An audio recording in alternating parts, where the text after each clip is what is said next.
typical high school boy that didn't know what he was going to do and said, I'm going to go to tech school, and said, well, might as well make the chance now. We'll go for it. We'll see what happens. If I mess this thing up, I got time to try to recover my license. So we just made that decision to moving out. We built a house, quit my job, and started creating a business plan. Put together that business plan. Hey there, business enthusiasts. Welcome to the Chills Podcast, brought to you by All Weather Roof. Because just like a sturdy roof, our conversations are built to last. I'm your host, Brent Loberg, and we're about to dive into the world of business, family, and the moments that give us those exhilarating chills.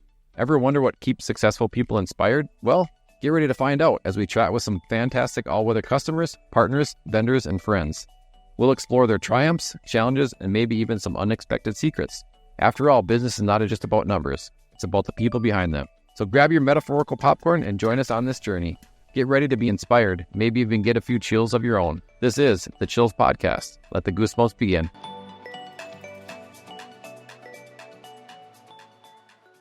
Introduce yourself and the company. So Corey Hickmann, Comfort Matters, Heating and Plumbing. We started back here in 2005, I guess is when we went into business, with a pure goal of living in the replacement, service, maintenance side of the business. That's what, that's what we've continued to do from day one, has always been that and stay out of the construction side or remodel side. So when you're HVAC, it's residential side.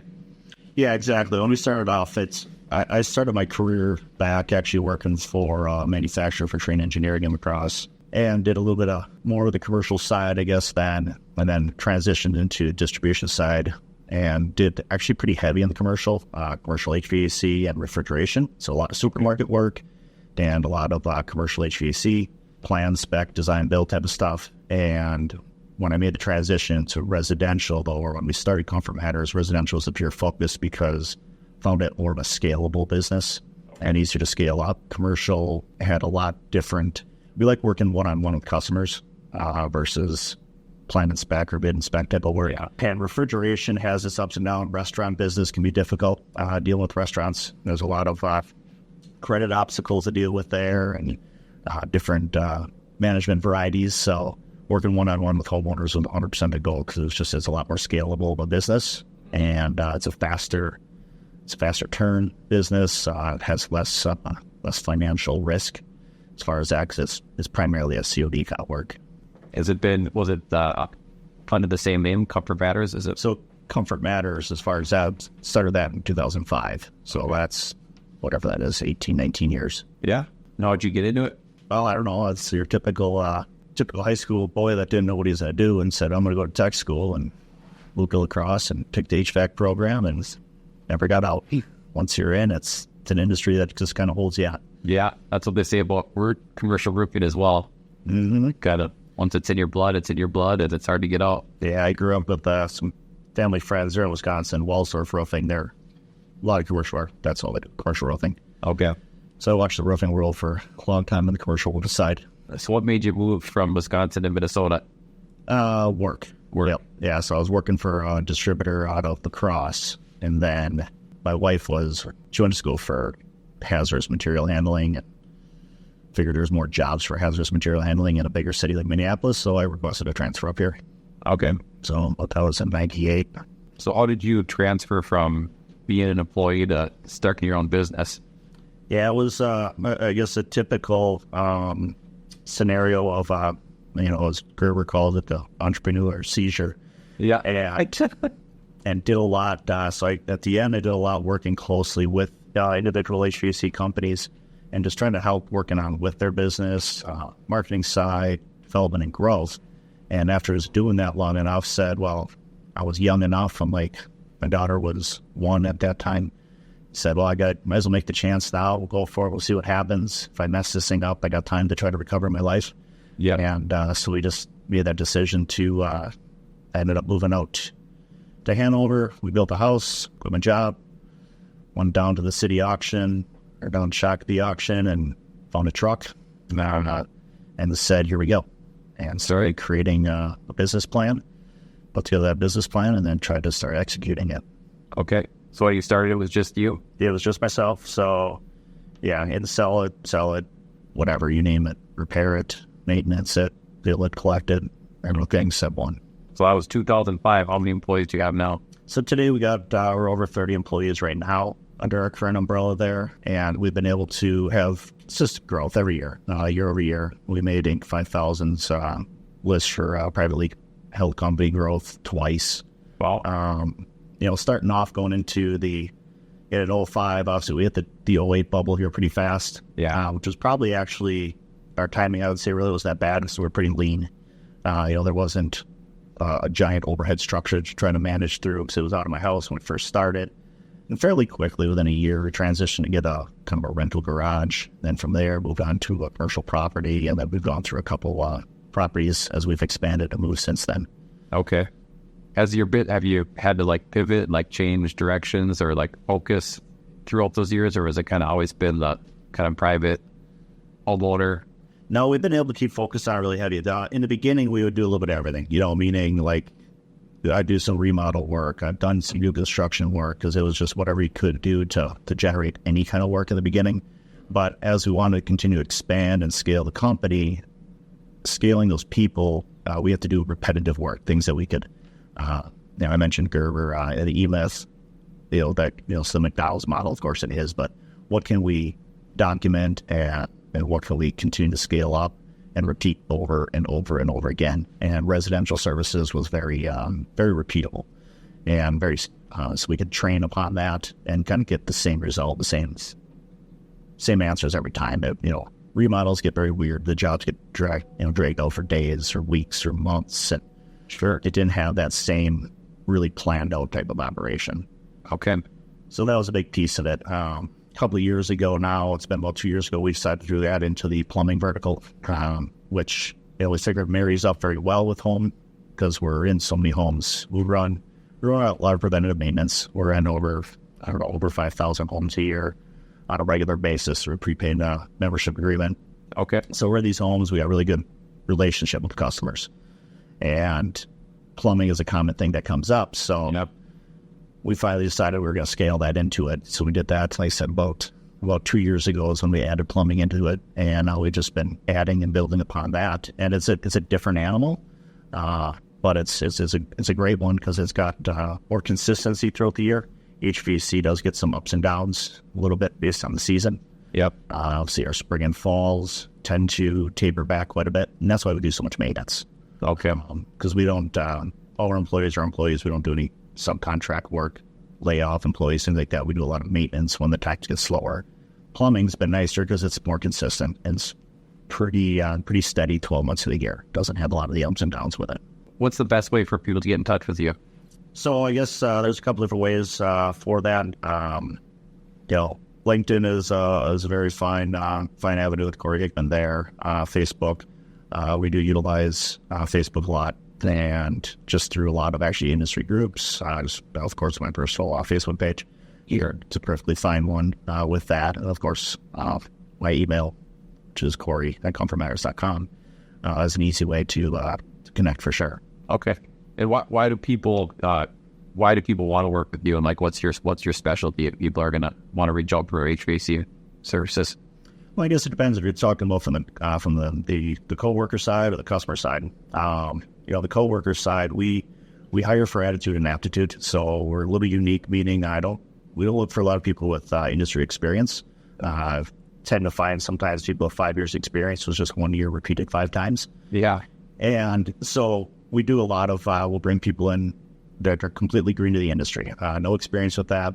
We've got some pretty good training programs that we do in-house. And then as far as some outsourced school programs, so we do that, and we can take a person, bring them into our maintenance department, and then they'll decide they may transition into the service side, they may transition into installation, they may move into the office, they may move into sales, but we can grow them from bottom up, and they kind of grow our way with that.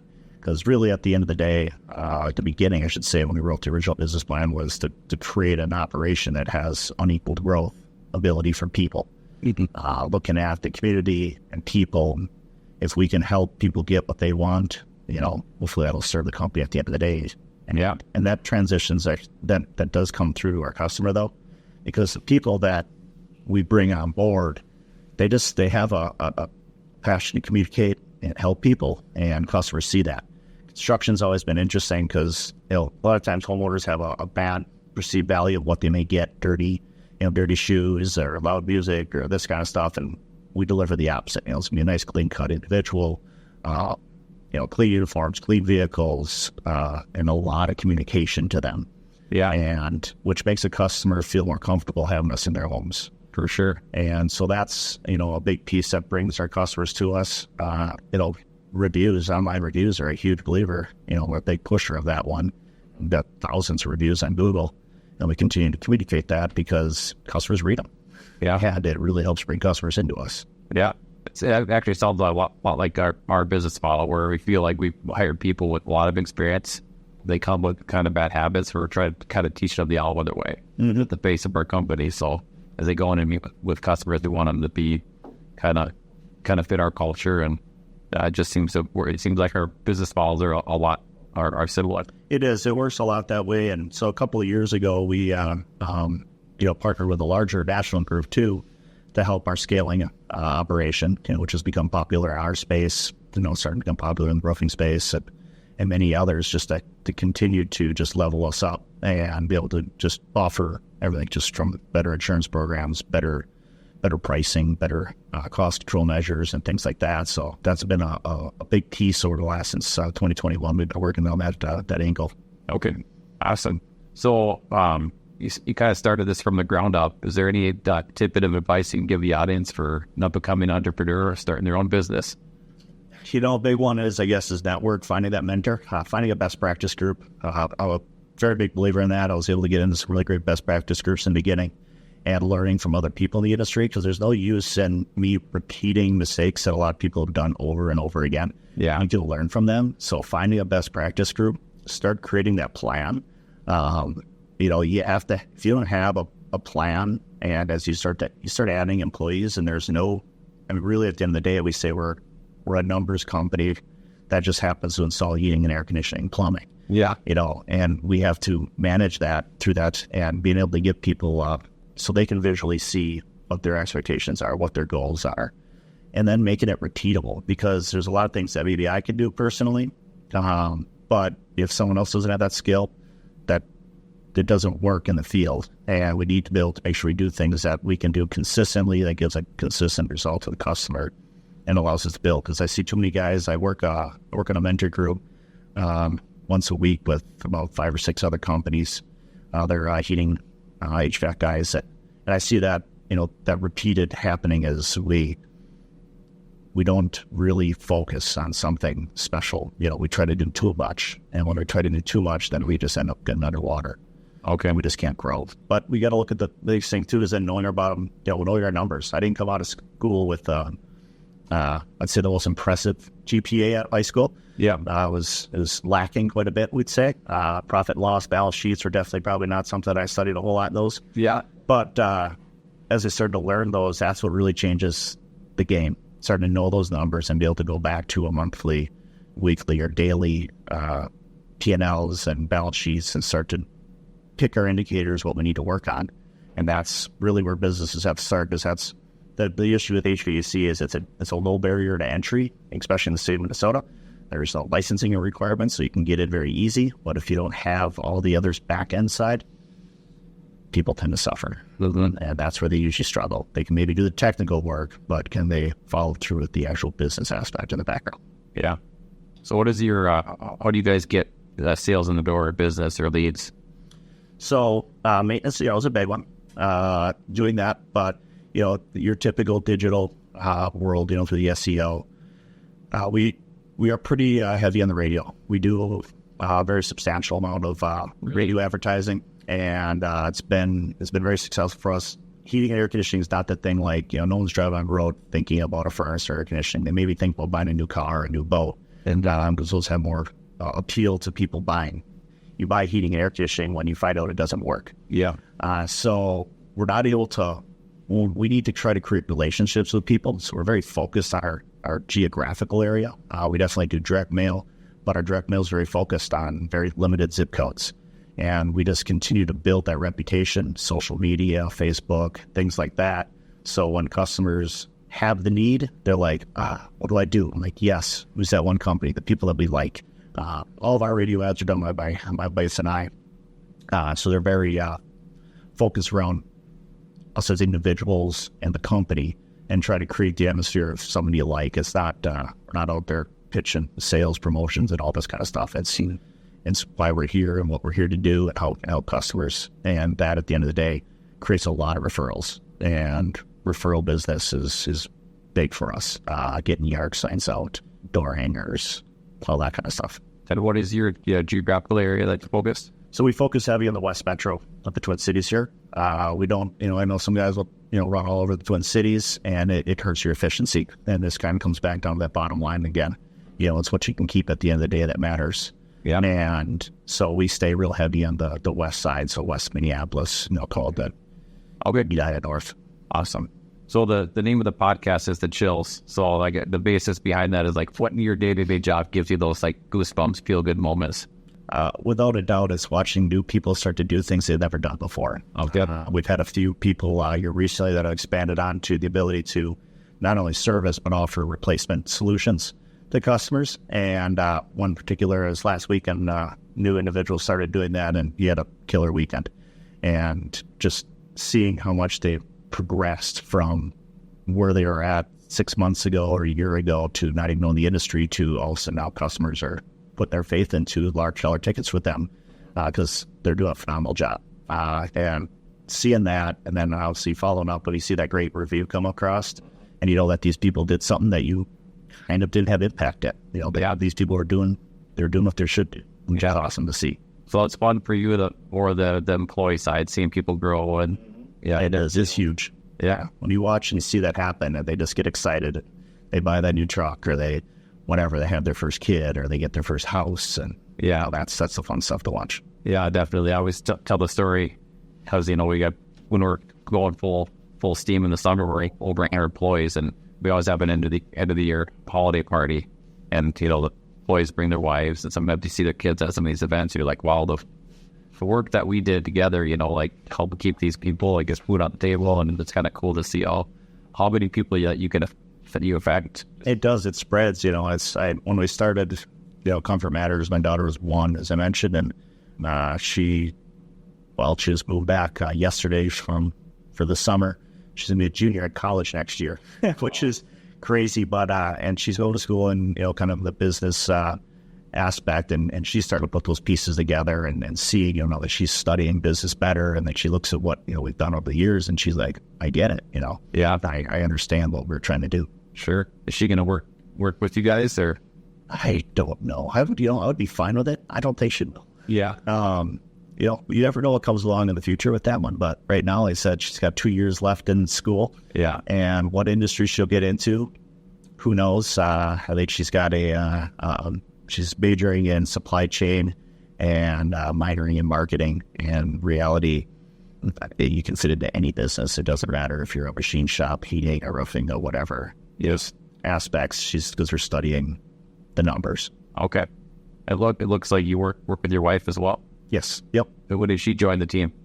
She had been pretty much clear right out of the beginning. Different aspects. Obviously, our children were young at that point, but I would be right out of the chute. Sure. And from whether it be answering a telephone call, booking a call, to many other things. As I mentioned, obviously on the marketing side, the radio piece, I've been very big for the last 3-4 years for that. So just everything down to, could be from picking company names to colors to, you name it. There's just an impact on all ways and at all times. Okay. And how about your mascot, Eddie? Eddie. So Eddie is our, Eddie's our little 4-pound Chihuahua that is the happiest guy in the world. And the best reason he comes around is he loves people, and people love him because he just hangs out. He's just real chill. Do you take him to the office every day? He will come into the office. He will hang out, and he will bother people because he's going to hang out in everybody's lap. Yeah. Without a doubt. But he's goofy, and he's just so chilled in every moment. I love it. And he's super happy. Makes people smile. Yeah. That's great. I think that's it. Thanks for coming in today. Awesome. Thank you. Thank you. That's great meeting you. Yeah. And that's a wrap, folks. A huge thank you to our incredible guests and, of course, All Weather Roof for making this podcast possible. If you enjoyed these conversations as much as we did, don't forget to hit subscribe and share the chills with your fellow business aficionados. Remember, it's not just about business, it's personal, and it's all about the people. Stay inspired, chase those dreams, and let the chills guide you. Till next time, this is Brent, signing off from the Chills Podcast. Catch you on the flip side.